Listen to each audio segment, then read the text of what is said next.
আপনি বঙ্গবন্ধু শেখ মুজিবুর রহমানের পিতা। আজকে আপনার কাছে আমরা এসেছি ওনার ব্যক্তিগত বাল্য জীবন সম্পর্কে কিছু জানতে। আচ্ছা, উনি কবে জন্মগ্রহণ করেছিলেন এবং কটার সময়, এই সময়টা আপনি আমাদের একটু বলেন না। 1920 7ই মার্চ।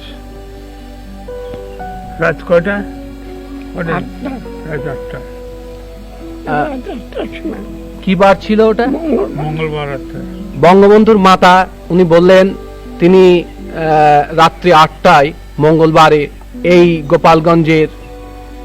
গোপালগঞ্জ মহকুমার এই টঙ্গিপাড়ার এই বসত বাড়িতে জন্মগ্রহণ করেছিলেন।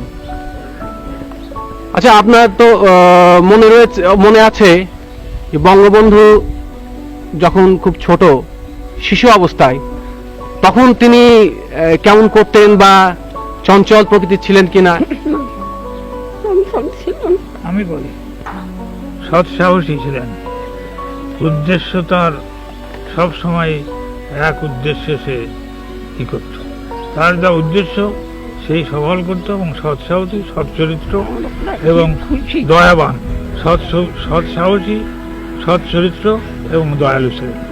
গরিবের প্রতি তার খুব ছোটকালের থেকেই দয়া এবং একটা নীতি সে নিয়ে চলবে, এই তার ছিল। সেই নীতি নিয়েই সে বরাবর চলছে এবং সেই নীতিতেই আল্লাহ তাআলা তাকে সফল করছে। স্বাধীনতা প্রিয় সে ছিল, স্বাধীনতা প্রিয় ছিল। সে স্বাধীনভাবে থাকবার চেষ্টা তার চিরকালই ছিল, এবং সৎ প্রকৃতি ছিল, এবং সততা তার ছিল, এবং দয়ালু ছিল। এই মোট কথায় এই ছোটকালের ঘটনা একটা বললি তো এরকম চলবে না। এটাই তার প্রধান নীতি ছিল তার। দেশের কোনো দুষ্ট চরিত্র লোকের সঙ্গে সে মেশে নাই। তিনি সব সময় সৎ লোকেরা সব সময় সে নেতা এই সব কাজে সে একটা নেতৃত্ব করবে, এই তার আকাঙ্ক্ষা ছিল। আচ্ছা, আমাদের জাতির পিতা বঙ্গবন্ধু শেখ মুজিবুর রহমান 7.5 কোটি মানুষের কাছে এবং সমগ্র বিশ্বের কাছে শেখ মুজিবুর রহমানের বলেই পরিচিত। কিন্তু আপনারা আদর করে ছোটবেলায় যে নামে ডাকতেন, আপনি কি বলে ডাকতেন তাকে? খোকা বলে। খোকা বলে। বুঝি। আচ্ছা, কবে বলেছিলেন খোকা? বেশি দিন নাই। কোন সময় আপনি মজিব বলে ডাকেননি? খোকা বলে ডাকছি, এখন মজিব কই। আপনার কাছে মজিব কই, তারে খোকাই কই। সবসময় খোকা। আচ্ছা, ছোটবেলায় উনি আপনার কথা টথা শুনতেন? হ্যাঁ, আমার অভদ্র কথা আমরা যা কইছি আমি তাই, তাছাড়া অন্য কিছু না। অমতেও কোনো কথা কইনি। সে যা কইছে তাই কি মত করছি এবং মতে রয়েছি। এমন কিছু মত করেনি যে সেটা ভালো না। দেখছি খেয়াল করে যে সে ভালো।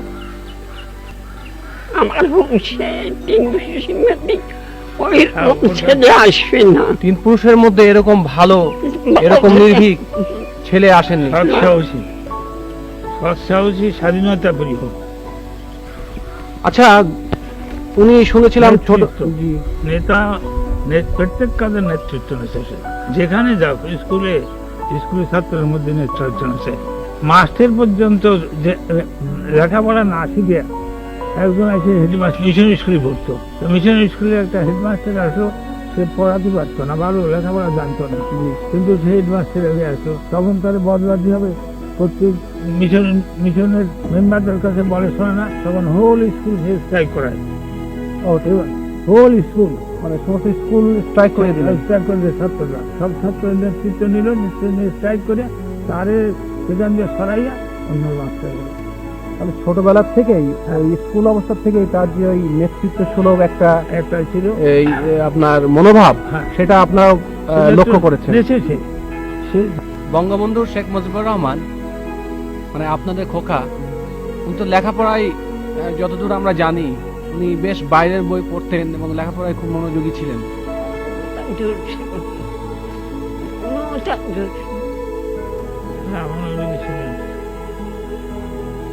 এবার কোনো খুশি হয় না, আল্লাহ দিতে পাইছি, তার শান সে দিতে পাইছি। আচ্ছা, উনি তারপরে এখানকার লেখাপড়া জীবন শেষ করে তারপরে উনি তো কলকাতা ইসলামিয়া কলেজে গেলেন পড়তে। এবার আমরা আপনার কাছে কিছু জানতে চাবো, খেলাধুলার প্রতি তার কেমন একটা ঝোঁক ছিল? দাদু খেলা ভালো, স্বাভাবিক, খুব বেশি বেশি নেই। দাদু ফুটবল খেলতেন মনে হয়। হ্যাঁ, ফুটবল। ওই যে হারে দাদু সংখ্যা সর্বাস, হ্যাঁ, যে জায়গা দাদু সেই কারে শেষ। যেখানে যাবে সেখানকারই নেতা। নেতা। তিনি ছোটবেলাও নেতা ছিলেন, তিনি মাঝেও নেতা ছিলেন, এখনো তিনি নেতা, তবে এখন তিনি জাতির পিতা। আর এই ভাই বোন, নেতা কি ভাই বোন, যখন পাকিস্তান হলো, একটি ভাই, যখন পাকিস্তান হলো তখন তো আসলো ঢাকায়, জি তখন ওখান দিয়ে বিয়ে পাস করে আসলো। জি এখানে এসে অ্যাডমিশন দিল। অ্যাডমিশন নিলে ওই তারা ওই যে আপনার এই বাংলা ভাষা নিয়ে যে একটা গোলমাল হলো, জি হলি থেকে তারা কলেজে ইউনিভার্সিটিতে ওই 1952 সালে সেই 21শে ফেব্রুয়ারি যে ভাষা আন্দোলন, ভাষা আন্দোলন না, তার আগেই হয়েছিল। জি তার আগেই ইউনিভার্সিটিতে ওরা স্ট্রাইক করে। হ্যাঁ, ওই যে শুয়ে পড়ছিল যে, ইউনিভার্সিটির ওই মেনিয়াল স্ট্রাইক, হ্যাঁ, যেটা ওই যে চতুর্থ শ্রেণীর কর্মচারীদের স্ট্রাইক উনি নেতৃত্ব দিয়েছিলেন। হ্যাঁ, সেই জন্য তো শুয়ে পড়ে ফেলে হয়ে গেল, তখন ওরে ই করলো, আপনার এক্সপেল করলো কলেজে, বিশ্ববিদ্যালয় থেকে। বিশ্ববিদ্যালয় থেকে এক্সপেল করলো। ওসমান গনি না, জি না, তখন না, তখন ভাইস চ্যান্সেলর ওসমান গনি ছিলেন ছিলেন না। না, তখন আর একজন কে ছিল। তখন তিনি তাকে ওই যে আপনার মনে আছে নিশ্চয়ই, ওনাকে বলেছিলেন যে তুমি মুচলেখা দাও, হ্যাঁ, তো তিনি বলেছিলেন যে মুচলেখা আমি দেবো না, না, তখন তাকে বহিষ্কার করা হয়। এক্সপেল করা, Expel করা হয়। এক্সপেল করার তো রাজনীতি একেবারে জড়ায় এবং ভালো আপনার আছে। নিশ্চয়ই মনে আছে ওই কথা বলেছিলেন উনি, হুম, যে আমি বিশ্ববিদ্যালয় থেকে ঠিকই চলে যাচ্ছি, কিন্তু এই বিশ্ববিদ্যালয়ে আমি আবার ফিরে আসবো, তবে ছাত্র হিসাবে নয়। হুম। এই কথাটা উনি বলেছিলেন। আচ্ছা, আর উনার একটু রাজনৈতিক জীবন, ছোটবেলা থেকে উনার রাজনীতির প্রতি হ্যাঁ। খুবই ছিল একটা আগ্রহ। আগ্রহ ছিল, কিন্তু সে সময় তো আর তো এই পাকিস্তান, হিন্দুস্তান হুম। বা সে তো খালি মুসলিম লীগই ছিল, হুম। আর কোনো তো ছিল না। মুসলিম লীগের সময় ওই স্টুডেন্ট হিসেবে খুব কাজ আমরা করেছেন। কাজ করছে, মানে তো ইলেকশন করছে, হ্যাঁ। তারপরে আপনার অন্যায়ের প্রতিবাদ করছে। কনফারেন্স করছে, তার ওয়াহিদুল জামানের কনফারেন্সে প্রতিবাদ করে। সেই জন্য আবার এই আচ্ছা, হাজতে যায়, জি। হাজতে যায় 18 দিন পরে। আমি সেই হিন্দু গির্গির ধরে সেই তারে খালাস করে আনি। আচ্ছা, আরেকটা কথা আমরা অনেক ওনার জীবনীতে পড়েছি, উনি ছোটবেলা থেকে ভীষণ দয়ালু ছিলেন। হ্যাঁ। একবার ওই সেই আপনার গোলার থেকে ধান দিয়ে দিছিলেন, তারপরে ওই শাড়ি, ওই লুঙ্গি দিয়ে দিছিলেন। এটা তো আপনি দু একটা ঘটনা আমাদের বলেন না। ওই তো ওর ন্যাংটা হয়েছিল, তারে কাপড় দিয়ে চলে আসলো বাড়ি। এটা কিভাবে হয়েছিল? এটা হয়েছিল সেই ছেলেটা আপনার আইএ পাস করছে, জি একজন জজ সাহেবের ছেলে, জি মাদারীপুর বাড়ি। জি তো ওর সঙ্গে তার জানাশোনা ছিল। তো ওর মাথা খারাপ হয়ে যায়, মাথার ওখানে গোপালগঞ্জে আসে। গোপালগঞ্জে আসে, রাস্তা দিয়ে ও ন্যাংটা হয়ে থাকে। ওই ওই জানাশোনা ছেলেটা জি আইএ পাস করে। তারপরে ওর সাথে দেখা, ও রসরঞ্জন বাবু হেডমাস্টার মাস্টারের কাছে পড়তো। সেদিন যে পড়িয়া ও আসছে, ওর সাথে পথে দেখা।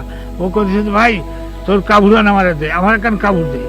তখন ও কি করবে, তখন ও নিজের কাবুর খান খুলে তারে দিয়া, গায়ে চাদর ছিল, তাই যে নিজে বাসায় আসলো পড়িয়া। আমি বললাম, বলে তোর কাবুর করি, বলে তা দিয়েছি। কারে দিয়েছি বলে পাগলা বাসারে বয়স করছি, যা। এই হলো তার। আর আপনার ওই গোলাপ থেকে একবার ওই দুর্ভিক্ষ হয়েছিল, তারা দান পান সেই উনি লোকের সেই দুঃখ কষ্ট দিয়ে মনের মধ্যে উনি আর খুব কষ্ট হয়েছিল, এবং তখন ওই গোলাপ থেকে ধান দিয়ে দিয়েছিল। মোট কথা তো হয়েছে, তখন আপনারা কিছু বলেননি? এটা তিনটে কথা। জি, সৎ সাহস ছিল, সততা ছিল, দয়ালু ছিল, নির্ভীক ছিল। নির্ভীক ছিল।